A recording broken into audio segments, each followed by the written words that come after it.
Aloha. Welcome to Marriage on the Spot. We're your co-hosts Kent and Elizabeth Kitagawa. And today we wanted to talk about actually a podcast, a topic that we got from a podcast in Joel Osteen. Well, let's say the idea we got from there. Yeah. The rest is our life. Yeah. But he talked about being a people builder. And is so, I think, relevant to us as even especially in our marriage. So many marriages are kind of there's so much strife and conflict because we tend to feel like we expect someone else, our spouse, to build us or to complete something inside of us, when really, if we learn to do that serving to our spouse and be the builder for our spouse, that they in turn will respond and we will actually have a much better response and we have a much better relationship with them, the connection. But I like this the scripture from Joel Osteen used there. Maybe you want to read that. Okay, 1 Thessalonians 5:11. It says, therefore, I can't read with this light. Can you Sure. read it? I'm sorry. Therefore, encourage one another and build each other up, just as in fact you are doing. Thank you. Yes, we're doing. Not too long ago, I was talking to a couple, and they are going through changes of life and trying to figure out what they should do in life, what they want to change career, and he and she, and so I told them a little bit like how many people actually changing careers while they are going at it, and sometimes we realize only when we are 30 or 40 or 50 that or 60. Yeah, I didn't want to go there. But that we could be in a different field and maybe much more fulfilled.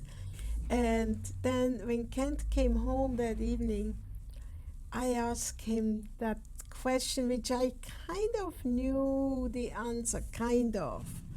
And I told him, I heard that podcast and I thought about our lives.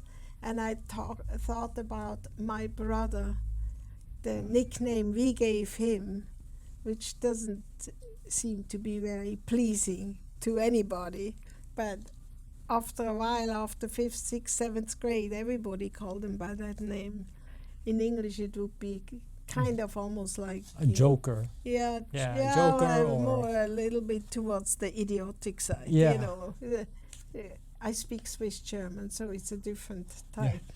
So I asked him, what they asked him, what they called him when he was in 3rd, 4th, 5th grade, and I remember that one of the questions which sometimes comes up, in questionnaires also, tell me the name of your favorite teacher. Mm-hmm. Mm-hmm. And you told me that before, and I said, but I knew that this person was your favorite teacher. Tell me one thing which made her so famous for you.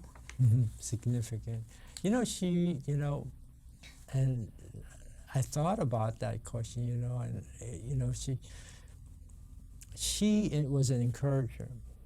She really spoke into my life, and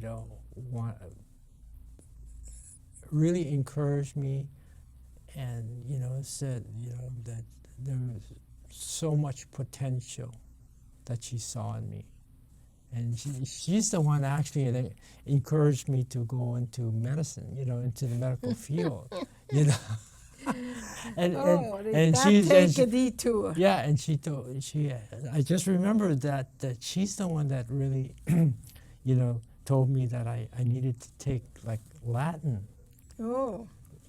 Latin, which is everybody's going Latin, but nobody speaks Latin anymore, but it's a basis of a lot of science, right? The sciences, and so she told me, and actually, as it turned out, I really liked Latin. I excelled in that language, so much so that I was mentoring other students, but who would have thunk, this local boy, over here in Hawaii, growing up with running around in slippers and playing, football on the street barefooted, would would be taking, Latin, and so to this day, I really, just admire just the way that she could encourage us as students. I mean, I wasn't the only one, but for me, I think it was very significant, her encouragement and the potential she saw in me. Yeah. And I do remember that one time, one of the first little walks in Olowalu, Maui, you and me had, and you found out that I had Latin in school, and you had Latin?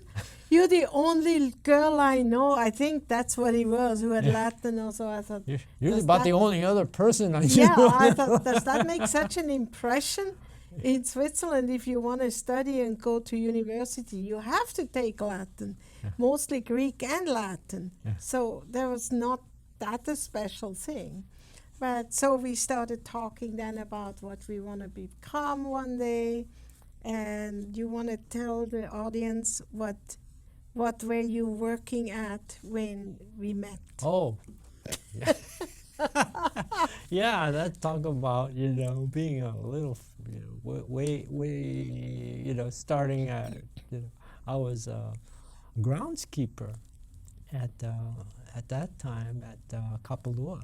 At the hotel. At the hotel, and I was like, yeah, and at that time they were just building up that whole area over there by Kapalua in Maui,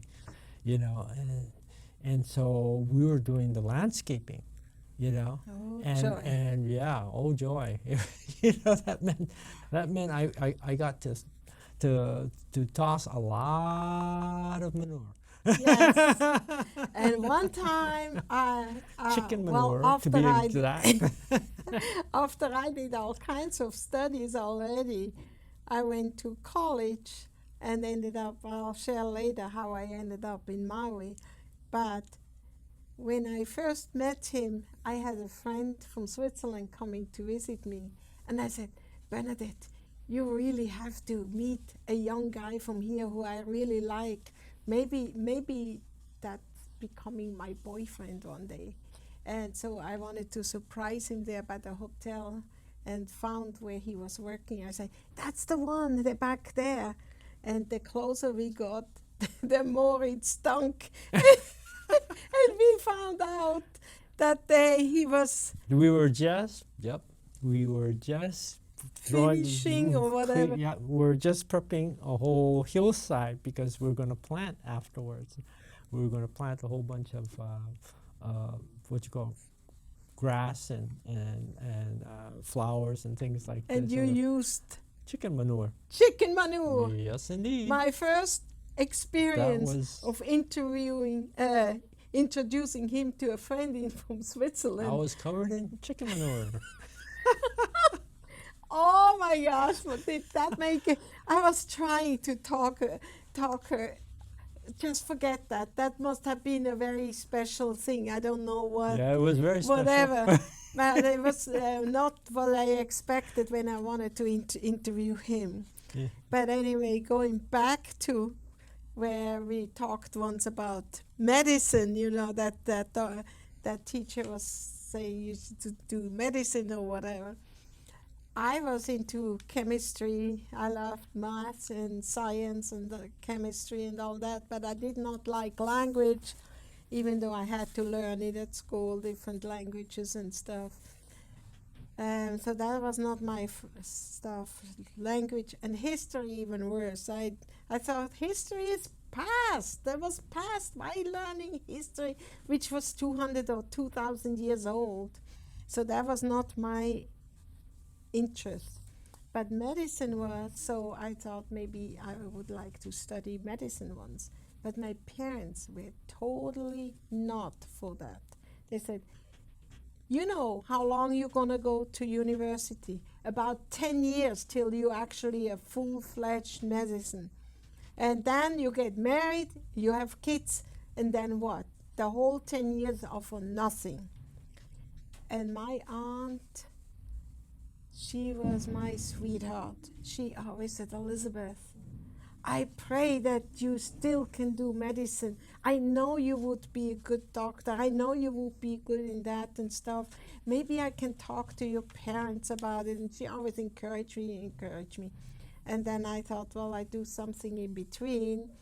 When I took my dog to the vet, I talked to him a little bit about doctor and veterinary. And yeah, you want to become a veterinarian? Okay, yeah, we can talk about that.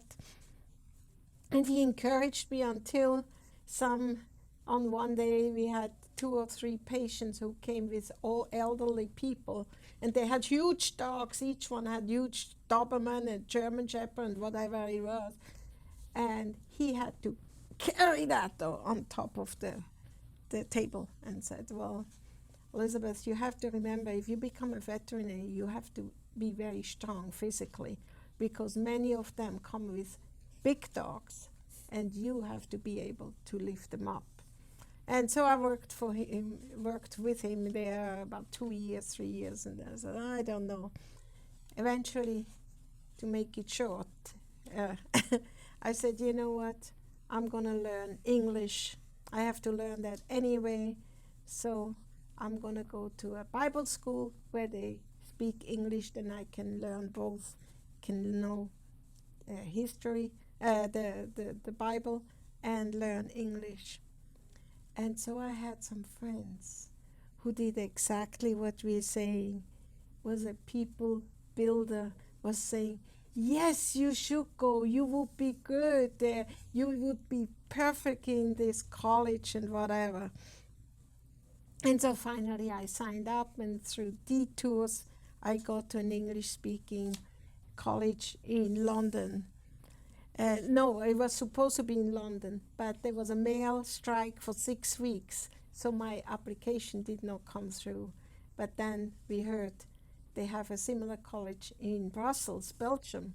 I said, oh, good, then I can learn better French and also learn English. So that led from one to the other, to the other, to the other. And finally, we had a visitor coming speaking at the college, and they spoke about Hawaii. And the rest is history. I tell you that after you tell how you got finally to college. How I got to college? Yes. Which time? my first attempt was not so great, but the second time, was the first time not so great because you split every so often. Well, let's just say I spent more time in the pool hall and playing pool and drinking beer than I did in studies in classes, and so I dropped out of school at that time, and that was before I got to really know Christ. And that's before thinking- you finally came to Maui. Finally came to Maui, and that's Thanks, a a whole girlfriend you that's a had whole, right at that time. Yeah, and that was Something. more than a girlfriend at that Yes. time. We, you know, but that's a whole nother story. That's also another whole story, another That's a whole marriage on nother the marriage spot. on the spot. Yeah. But we wanted to talk about how we got encouraged by other people. Right. So And that was Henry Shaw.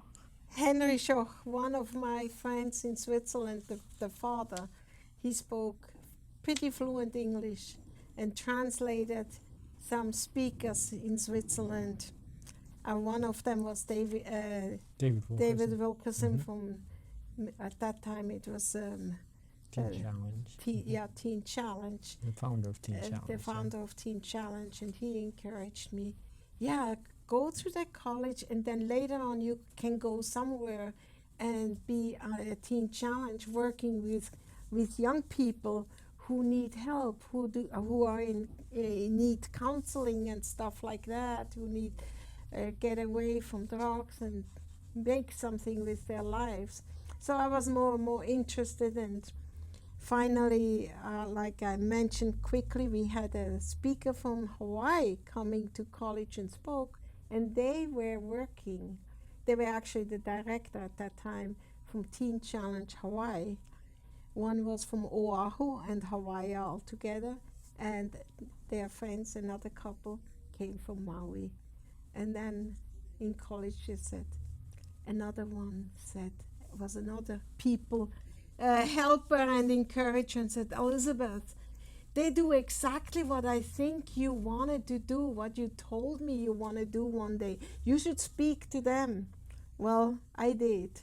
And a little while longer, I had that connection, and I looked up where Hawaii is. I looked up where Maui is, and I was shocked. I came from Switzerland. I never even went to America. So that was way far. But it helped, and I had a lot of teachers who encouraged me, not only in music and drama and stuff like that, but also in counseling. And so 2 years later, a couple more years of school, I ended up in Maui. And eventually I met Mr. Wonderful, who came to audition for a musical I directed. Mm-hmm. So who was encouraging you? Who was encouraging me? Well, it wasn't you at first. No! You should have seen him. Oh, that was in the hippie time, yeah. Yeah, and I definitely was freshly saved, freshly and accepted the Lord not too long before, and I still had a lot of rough edges, that's for sure. Oh gosh, yes. That was in the But- Jesus People movement. Yep, and I had, my hair was longer than down. Yep, longer than what you have now. Oh gosh, yes. Oh yeah. And it was funny, but I think that the fact that you did allow me to audition, and you did accept me into the musical, and gave me a place there, and put up with all my shenanigans. Oh my goodness. And it's amazing, how the Lord works and orchestrates things. And they encouraged you, some other people encouraged you to sing and be part of that musical. Mhm. And some people encouraged me to let him come, even though he was not the greatest candidate at first, I thought. But he sang well, and once I cut his hair, I thought he even looked good, even though I had no idea how to cut hair, especially not for a guy. Yeah, the dogs maybe, but not for Yeah, the dog I knew. But And that's what I think. That's one of the things that Joel Osteen mentioned. You know, that when someone, you know, believes in you, when someone encourages you, you know, we will rise up to meet those expectations. You know, and that's one thing I can really say. You know, that you always provided for me was that encouragement. Yeah. Yeah, you even had a couple solo parts. Yeah, well, yeah. Yes. And you know, it was I think through, you know, and even Larry Our Elias, pastor. pastor Larry Elias, you know, who eventually married us, right? After he counseled us After he and said, not you two. You guys want to get married? Not you two. You are too different. Well, I had college behind me. I had degrees in music and in counseling some, and And I was still he was still still a a greenskeeper landscaper. or landscaper. I moved up to cleaning around the pool, right? Yeah. And washing down, you know. But you know, it's and you know, we can truly say that, you know, we've had people along the way that built us up. Yes. And so, you know, Billy, On both sides, yeah, yes. The Billy, director from Teen Teen Challenge. Challenge, you know, she was always encouraging us, you know, and I think she's probably the main reason why we even started dating. Yes, because one time he invited me whether we could go out together, and I knew that guy has no money. We usually split McDonald's hamburger in two because we couldn't afford a hamburger each. And so I came home after church, or wasn't it, I don't know whether it was church, was after a meeting. And I said, Billy, I was invited to go out for dinner. She goes, and how come you're here? Because it's not my day off. I cannot just walk away. Next time a guy asks you out, for crying out loud, we're praying always that eventually you would find the right man. Next time he asks you out, tell him yes and just call me, let me know that you are with him and that you're taking that not revenge, what you call that, invitation. Yeah. And I did. And we went for spaghetti, I remember that. Yeah. I don't know how we paid for it, but we did. Well, I paid Between for the it two. somehow. Yeah. At that time. Okay. So how were you encouraged further? You know, well, I would definitely, you know, I think when we got married. Oh yeah, we got married a year later. That we have to say that. And Larry, you know, married us, and you know, Yes. he said, you know, he's the one that said, you know, I can't believe how much you two have changed, have grown, you know, and especially for me, you know